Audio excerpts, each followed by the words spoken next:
नमस्कार दोस्तों, स्वागत है आप सभी का ई शिक्षालय के यूट्यूब चैनल पे। मैं अभय आप लोगों के साथ एक बार फिर से प्रेजेंट हूँ 10th क्लास के अलजेब्रा के चैप्टर पॉलिनोमियल का नोट्स लेकर के। जी हाँ दोस्तों, मैं सबसे पहले चैप्टर की सिलेबस से रिलेटेड एक वीडियो बना चुका हूँ जो कि इस चैप्टर पॉलिनोमियल में CBSE क्या क्या बोलता है पढ़ने को, और मेरे हिसाब से भी क्या क्या पढ़ना सफिशिएंट है, उसी पे बेस्ड हमने नोट्स के छोटे छोटे वीडियोस बनाए हैं। ठीक है, तो graphs of polynomial. Generally polynomial के ग्राफ जो हैं वो आगे और करियो आगे। पॉलिनोमियल है क्या? पॉलिनोमियल बेसिकली अलजेब्रिक एक्सप्रेशंस होते हैं।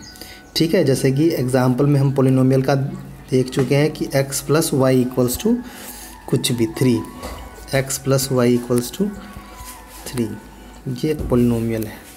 ठीक है, तो यहाँ से हम अगर y की वैल्यू फाइंड करें तो क्या हो जाएगा 3 - x।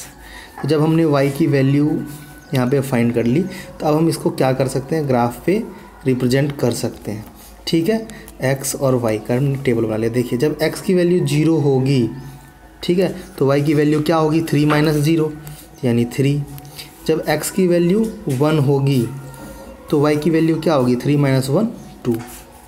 तो इस तरह से हमने एक ग्राफिकल टेबल देख लिया जिसके हेल्प से हम इजीली ग्राफ को नोट कर सकते हैं। ठीक है, तो इस तरह से अगर हम किसी भी पॉलिनोमियल का ग्राफ बनाते हैं तो जनरली x और y एक्सिस ड्रॉ करते हैं। ठीक है, ये x एक्सिस है, इधर x का निगेटिव होता है, ये y और ये y एक्सिस। ठीक है, ये y और y का ये निगेटिव। तो उसमें नॉर्मली इस तरह का स्ट्रेट लाइन ग्राफ पॉलिनोमियल का होता है। ठीक है, ये क्या है, लीनियर इक्वेशन का ग्राफ होगा। ठीक है, जैसे कि x = कुछ भी है, x + y = कुछ भी, इस तरह के इक्वेशंस का ग्राफ। ठीक है, इस तरह से दूसरे बहुत सारे पॉलिनोमियल के ग्राफ कुछ ऐसे भी हो सकते हैं, x एक्सिस के पैरेलल, किसी के y एक्सिस के पैरेलल, तो इसी तरह के ग्राफ्स होते हैं। अब हमने देखा कि क्वाड्रेटिक इक्वेशन का क्या फॉर्म होता है, ax² + bx + c = 0। तो क्या आपने सोचा है कभी इसका ग्राफ क्या होगा? जी हाँ, तो इसका ग्राफ जो होता है वो क्या होता है, कुछ इस तरह का होता है कि x 2 जगह पे टच होती है, इस तरह का कुछ ग्राफ होता है। ठीक है, तो हम डिटेल में जानने की कोशिश करेंगे कि ग्राफिकल रिप्रेजेंटेशन है क्या। ठीक है, देखिए अब मैं एक चीज़ मैं क्लियर कर देना चाहता हूँ कि इसके रिलेटेड क्वेश्चन है एक्सरसाइज में। तो अगर इस तरह का ग्राफ हो और दूसरा ग्राफ हमने भी बनाया था स्ट्रेट लाइन, ठीक है, तो इसमें पॉलिनोमियल अगर मान लीजिए ये px पॉलिनोमियल का क्या है, ग्राफ है, ये वाला ग्राफ किसका है, px पॉलिनोमियल का है। तो इसमें x के कितने वैल्यू होंगे, देखिए x एक्सिस को जितने बार टच करता है उतने x की वैल्यू होंगे। ये 2 जगह टच कर रहा है ना, तो इस इक्वेशन में कितने वैल्यू होंगे, 2 वैल्यू होंगे। ठीक है, इस इक्वेशन में देखिए अगर ये py होता, ये px नहीं होता, py होता, क्या होता, py। ठीक है, और यहाँ पे x नहीं होता, y होता, यहाँ पे भी y होता। तो देखिए ये y एक्सिस को कितने जगह टच करता है, एक जगह ही टच करता है, तो इस कंडीशन में इसके 1 0 हो पाते। तो इसी तरह से px को का 0 पूछ रहा है तो x एक्सिस को देखेंगे कि कितने बार टच कर रहा है, और अगर py में 0 को पूछ रहा है तो y एक्सिस को देखेंगे कहाँ कहाँ कितने बार टच कर रहा है, तो उतने नंबर ऑफ 0 होते हैं, जो 1.1 के क्वेश्चन है। इस तरह से हम अगर इस तरह की नॉर्मल इक्वेशन की बात करें, जैसे ये है लीनियर इक्वेशन, तो अगर ये px इक्वेशन है तो देखिए x एक्सिस को कितने बार, ये है x एक्सिस आपका स्ट्रेट लाइन, तो एक बार ही कट कर रहा है ना, और कहीं तो कट नहीं कर रहा, तो इसके कितने 0 होंगे, 1 0 होंगे। अगर यही इक्वेशन क्या होता, ये py होता तो ये भी एक जगह ही टच करे तो 1 ही 0 होते। तो इस तरह से नंबर ऑफ़ 0 हम ग्राफ को देख करके काउंट कर लेते हैं। अब हम जानते हैं कि क्वाड्रेटिक इक्वेशन जो अभी मैंने बतलाया ax² + bx + c, उसके कितने ग्राफ पॉसिबल हैं। ठीक है, देखिए जनरली 3 टाइप्स ऑफ के ग्राफ इसके बनते हैं, 3 केसेस बनते हैं जिसमें मैं अलग अलग ग्राफ को बताना चाहता हूँ। ठीक है, तो देखिए पहला केस में उसका क्वाड्रेटिक इक्वेशन का कैसा ग्राफ बन सकता है। देखिए पहला केस में जो है ग्राफ ऐसा बन सकता है कि वो x एक्सिस को 2 बार टच करे। ठीक है, x एक्सिस को कितने बार टच करे, 2 बार टच करे। बिल्कुल, देखिए ये यहाँ भी कर रहा है, यहाँ भी कर रहा है, इसमें भी एक्स एक्सिस को 2 बार टच कर रहा है। तो ये क्वाड्रेटिक इक्वेशन का फर्स्ट केस है जिसमें इस तरह के ग्राफ बन सकते हैं और वो एक्स एक्सिस को 2 बार टच करेंगे। तो एक्स एक्सिस को 2 बार टच किए तो क्या कितने जीरो होंगे, 2 जीरो होंगे, ठीक है। इसी तरह से दूसरा केस को हम भी देखते हैं। देखिए दूसरे केस में ये क्वाड्रेटिक इक्वेशन के ग्राफ किस तरह के हो सकते हैं, ठीक है। दूसरे केस में क्वाड्रेटिक इक्वेशन के ग्राफ कुछ ऐसे होंगे जो एक्स एक्सिस को एक बार ही टच करेंगे, ठीक है, एक्स एक्सिस को एक बार ही टच करेंगे। देखिए यहाँ पे भी एक बार और यहाँ पे भी एक बार टच किया है। तो ये भी एक केस है क्वाड्रेटिक इक्वेशन का ही कि एक्स एक्सिस को एक बार ही। तो इस कंडीशन में क्वाड्रेटिक इक्वेशन के कितने जीरो होंगे, एक ही जीरो होंगे, ठीक है। दूसरा जीरो क्या होगा, जीरो होगा। तो इस तरह से।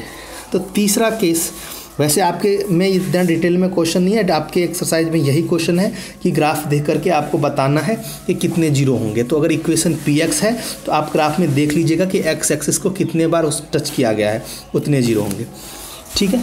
ये देखिए क्वाड्रेटिक इक्वेशन का तीसरा केस जिसमें ग्राफ किस तरह के हो सकते हैं, ठीक है। जैसे हमने यहाँ पे ग्राफ और पॉलिनोमियल बतलाया है तो इसमें लीनियर इक्वेशन और क्वाड्रेटिक इक्वेशन दोनों के हम ग्राफ को आपको बता देते हैं।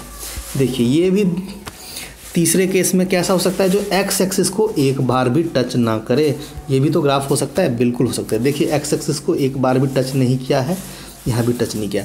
तो ये 3 केस हो सकते हैं। एक्स एक्सिस को क्वाड्रेटिक इक्वेशन 2 बार टच करे, 2 डिग्री होता है वो, एक बार टच करे और एक बार भी टच ना करे। तो ये 3 केस हैं पॉलिनोमियल के क्वाड्रेटिक इक्वेशन के ग्राफ के, ठीक है। चलिए अब हम देखते हैं ग्राफ के बाद relationship between zero and coefficient of a polynomial. देखिए इसको मैंने थोड़ा सा डिस्कस पहले भी किया है। तो हम जनरली जानते हैं कि कोई भी पॉलिनोमियल जो क्या होता है, क्वाड्रेटिक होता है, उसका जनरल फॉर्म क्या होता है, ax² + bx + c = 0 होता है, यही होता है ना। हाँ, तो देखिए जब इसका हम फैक्टर करते हैं, फैक्टर फाइंड करने के लिए division method, prime factorisation method कोई सा भी यूज़ करते हैं, तो हमें फैक्टर में क्या निकलता है, हमें फैक्टर में x + a या x - a इस तरह से कुछ टर्म निकलता है। एक हम एग्जांपल देख ही लेते हैं, ठीक है। चलिए एक एग्जांपल देखते हैं। देखिए हमारे पास मान लीजिए पॉलिनोमियल px क्या है, x² - 4x + 4 है, ठीक है। इसका हम क्या कहते हैं, फैक्टर फाइंड करते हैं। तो फैक्टर कैसे फाइंड करेंगे, सबसे इजी है, मिडिल टर्म स्प्लिट मेथड से करते हैं। ये हालांकि आइडेंटिटी पे भी बेस्ड है। देखिए x² - 2x - 2x + 4 हो गया। अब देखिए इसमें से कॉमन लेने का प्रोसेस, तो x × x -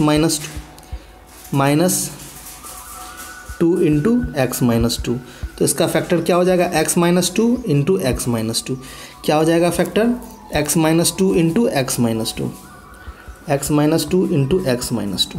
तो यहाँ पे क्या हुआ, ये x यहाँ पे भी है, यहाँ पे भी है। तो हम कह सकते हैं कि जनरली पॉलिनोमियल खास करके जो क्वाड्रेटिक इक्वेशन है ax² + bx + c, तो उसके जो फैक्टर होते हैं वो x - अल्फ़ा और x - बीटा इसके फॉर्म में होते हैं। ये अल्फ़ा बीटा इक्वल भी हो सकते हैं, ये प्लस माइनस साइन चेंज भी हो सकता है, कोई दिक्कत नहीं है। तो इस फॉर्म में क्वाड्रेटिक इक्वेशन का फैक्टर है, यानी कि x के 2 फैक्टर इस तरह से निकलते हैं, x की 2 वैल्यू निकलती है, चाहे इक्वल हो या अनइक्वल हो, ठीक है। तो ये फैक्टर निकल गया।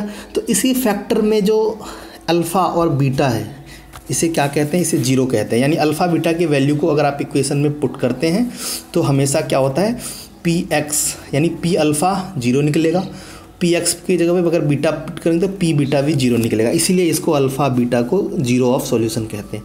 अब यहाँ पे देखिए अल्फ़ा सम और रिलेशनशिप क्या होता है, इस दोनों का सम और मल्टीप्लाई होता है। तो सम इक्वल्स टू क्या होता है, अल्फ़ा प्लस बीटा, ठीक है, यानी कि -b/a, और मल्टीप्लाई इक्वल्स टू क्या होता है, अल्फ़ा × बीटा × c/a। तो ये भी मैंने यहाँ पे बता दिया है। उसके बाद हम जानते हैं बहुत ही इंपॉर्टेंट जो है वो है डिवीज़न एल्गोरिथम। देखिए डिवीज़न एल्गोरिथम, जैसे हमने डिवीज़न में नॉर्मली सीखा है कि अगर कोई भी मान लीजिए 5 को 2 से डिवाइड करना है, ठीक है, तो कैसे डिवाइड करते हैं, ये है डिवाइज़र, ये है डिविडेंड, ये कोसेंट और ये रिमाइंडर, 4 चीज़ें के साथ रिलेशन स्टैब्लिश करते हैं और एक प्रॉपर मिल जाता है। यानी डिवाइज़र, डिविडेंड, कोसेंट और रिमाइंडर। तो सेम इन्हीं चीज़ों का ध्यान रखते हुए पॉलिनोमियल का भी डिवीज़न एल्गोरिथम बना है, डिवीज़न होता है। ठीक है, जैसे कि अगर हम डिविडेंड को क्या मानते हैं, px मानते हैं, ठीक है, और डिवाइज़र को gx मानते हैं, qx को कोसेंट मानते हैं और rx को क्या मानते हैं, रिमाइंडर मानते हैं। तो जैसे कि px इक्वल्स टू क्या मिल जाता है, px equals to gx plus into qx plus rx, इसको क्या बोलते हैं, डिवीज़न एल्गोरिदम ऑफ पॉलिनोमियल। तो देखिए डिवीज़न एल्गोरिदम जो बना है वो बिल्कुल नॉर्मल डिवीज़न मेथड से ही बना है, जैसे होता है dividend equals to divisor multiply quotient plus remainder, इसी को क्या बोलते हैं, डिवीज़न एल्गोरिदम बोलते हैं। देखिए यहाँ पे रिमाइंडर के लिए एक कंडीशन है, जैसे कि अभी हमने एक डिवाइड किया था 5 को 2 से, तो 2 कोसेंट और एक रिमाइंडर आया था, ठीक है। तो रिमाइंडर जो होता है वो हमेशा किससे क्या होता है, जीरो हो सकता है, निगेटिव कभी नहीं आता, जीरो हो सकता है, या फिर डिवाइजर से छोटा होगा, यानी gx से छोटा होगा। तो यही कंडीशन यहाँ पे भी बतलाया गया है कि वेयर rx इक्वल्स टू या degree of rx equals to always less than degree of gx, always less than divisor, ठीक है। इसको ही समझिए। अब देखो एक एग्जांपल दे करके भी बतलाया गया है यहाँ पे क्यूबिक पॉलिनोमियल का, जैसे कि एग्जांपल ले लिया, ठीक है। क्या है, x cube 3x² minus x plus 3, ठीक है। ये क्या है, क्यूबिक पॉलिनोमियल है। तो इसके हम क्या करेंगे, इसके एक जीरो हमें पता है, x इक्वल्स टू 1, ठीक है।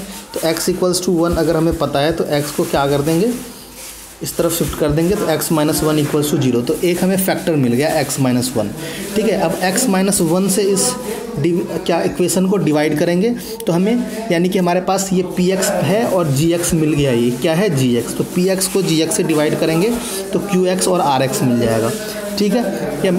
तो हमें क्या मिल जाएगा, नया ये qx मिल जाएगा। तो इसके हेल्प से x plus 1 into x minus 3, ये नया फैक्टर मिल गया, टोटल 3 फैक्टर्स मिल गए। तो ऑल 3 जीरो ऑफ पॉलिनोमियल, इस क्यूबिक पॉलिनोमियल के तीनों जीरो मिल गए, x minus 1, x plus 1 and x minus 3, ठीक है। तो इससे हमने डिवीज़न एल्गोरिथम को फैक्टर, इसमें क्यूबिक का फैक्टर देख लिया, ठीक है। क्यूबिक के फैक्टर का एक अलग से रिलेशनशिप भी होता है, जिसमें अगर x माइनस 1 या x माइनस बोल सकते हैं अल्फ़ा, x माइनस बीटा और x माइनस गामा, अगर इस तरह से फॉर्मेट जनरली होता है क्यूबिक पॉलिनोमियल का, तो यहाँ पे alpha into beta into gamma या alpha plus beta plus gamma, alpha beta plus beta gamma, ये भी एक रिलेशनशिप होता है जो आपके सिलेबस में नहीं है।